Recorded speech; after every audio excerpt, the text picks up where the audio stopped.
जय Jagannath good evening मु प्रति मोर इंपोर्टाट ओडिशा चैनल में आपण मानक बहुत बहुत स्वागत करुच्ची। आज संध्यार कौन टॉप न्यूज होती आपण मानक बताइबी वीडियो माध्यम वीडियो टी शेष पर्यटन देखा सहित वीडियो को समस्त लाइक करेंगे। आपण मैंने जदि चैनल को सब्सक्राइब करना आपण मानक छोटिया अनुरोध जल्दी जाए चैनल को सब्सक्राइब करने सहित पाखे ऑल आइकन को दबाई देवे कारण मुझे भी जहाँ अपलोड करी सब प्रथम आपण मैंने देखा पाइबे।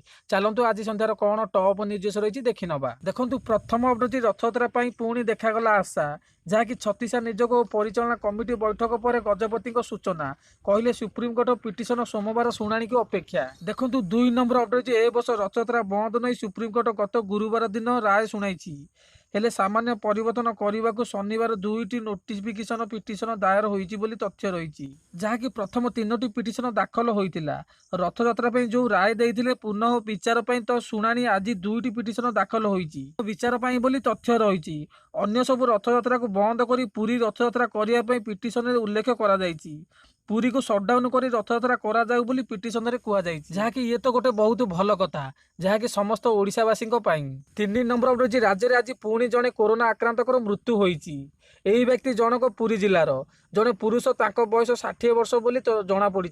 एने राज्य स्वास्थ्य विभाग पक्षर सूचना दि जायछि हॉस्पिटल चिकित्सा होइतिबा समय तांकर मृत्यु होईछि फल कोरोना मृत्युजनित संख्या 12 को वृद्धि पाई।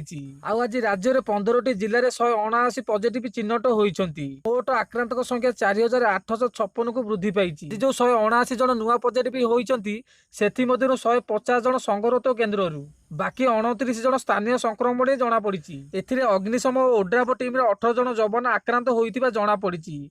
एमाने पश्चिमबंगर अम्फान उद्धार कार्य सारी ओडिशा फेरी अन्य मानक मध्य गंजाम जिलूर सर्वाधिक 57 जन खोर्धारू 27 जन केन्दुझर 18 जन कटकू 15 जन मयूरभंज 10 जन अनुगुल 6 जन भद्रक और केन्द्रापड़ारू 5 जन लेखाएं चिन्हट होती जगतसिंहपुर 4 जन जाजपुर 3 जन रायगड़ा मालकानगिरी बरगढ़ 2 जन लेखाएं और नवरंगपुर देवगढ़ जन लेखाएं संक्रमित चिन्हट होती 3297 जन सुस्थ हो घर को फेरी बेले सक्रिय संक्रमित संख्या रही 1543। 4 नंबर उठे ग्रामांचल गरीब श्रमिक मान कर्म संतान जोगाई देवाई केन्द्र सरकार गरीब कल्याण रोजगार अभियान आरंभ करिसेंती। आज प्रधानमंत्री नरेंद्र मोदी बिहार खगड़िया जिला बिल्तपुर अंतर्गत तिलिहर ग्राम वीडियो कॉन्फ्रेंसिंग जरिया शुभारंभ करिसेंती। प्रधानमंत्री कहिसेंती जे एही योजना माध्यम श्रमिक माने निज निज अंचल कर्मसंस्थान पाई परिबे सेमाने जेपरि काहा आगरे हाथ पताइबे नाही ऋण करिबे नाही सेथिपई एही योजना प्रणयन करा जायछि। सेमानकु 25 प्रकार भिन्न भिन्न कार्यक्रम जोगाई दिया जिवो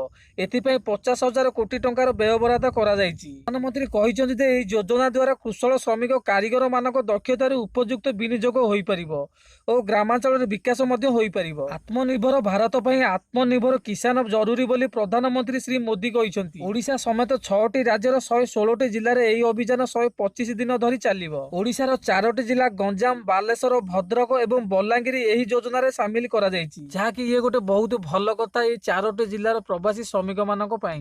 5 नंबर अपडेट जे लद्दाख स्थित संपर्क में आलोचना पई अनुष्ठित सर्वदलीय बैठक में प्रधानमंत्री नरेंद्र मोदी मंतव्य को भूल भाव चित्रण करा जायछि।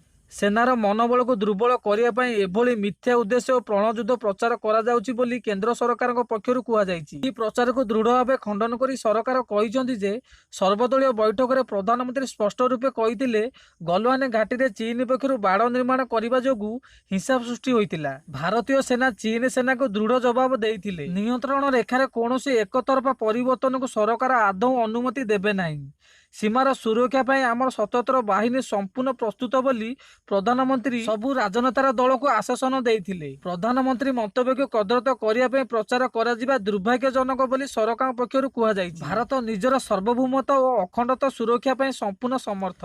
लद्दाख में भारत और चीन मध्य देखा जाउଥିବା उत्तेजनापूर्ण स्थिति रे आलोचना लगी गतकाली अनुष्ठित लगी सर्वदलीय बैठक में कौन स्थिति रे सीमार गोटे भी इंच को पड़ोसी राष्ट्र अख्तियार को नहीं पारे नहीं बोली प्रधानमंत्री दुर्भक्ति 6 नंबर उठी भारतर सार्वभौमत्व को जेकोसी परिस्थिति अक्षुण्ण रखा पड़ो। लद्दाख परिस्थिति दृष्टि सबु प्रकार आह्वान मुकाबला भारतीय वायुसेना संपूर्ण प्रस्तुत रही। हैदराबाद दोंडीबार ठारे अनुष्ठित मिलित पासिंग आउट परेडर अभिवादन ग्रहण करने अवसर में वायुसेनार मुख्य आरकेएस भद्रिया यह कहिसेंती।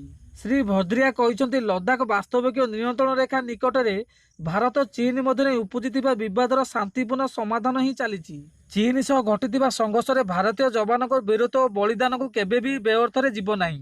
ସଂପୃକ୍ତ ଅଞ୍ଚଳରେ ଆବଶ୍ୟକ ପଦକ୍ଷେପ ନିଆଯାଉଛି, ପେଟ୍ରୋଲିଂ ଜୋରଦାର କରାଯାଉଛି। ନମ୍ବର ଉଠିଛି କରୋନା ମହାମାରୀ ସମ୍ପୂର୍ଣ୍ଣ ବିଶ୍ୱକୁ କବଳିତ କରି ରଖିଛି। ପ୍ରଧାନମନ୍ତ୍ରୀ ନରେନ୍ଦ୍ର ମୋଦିଙ୍କ ଦୃଷ୍ଟିବରିଷ୍ଠ ନେତୃତ୍ୱ ଓ ଦୃଢ଼ ପଦକ୍ଷେପ ଯୋଗୁଁ ଦେଶରେ କରୋନାକୁ ନିୟନ୍ତ୍ରଣ କରାଯାଇ ପାରିଛି।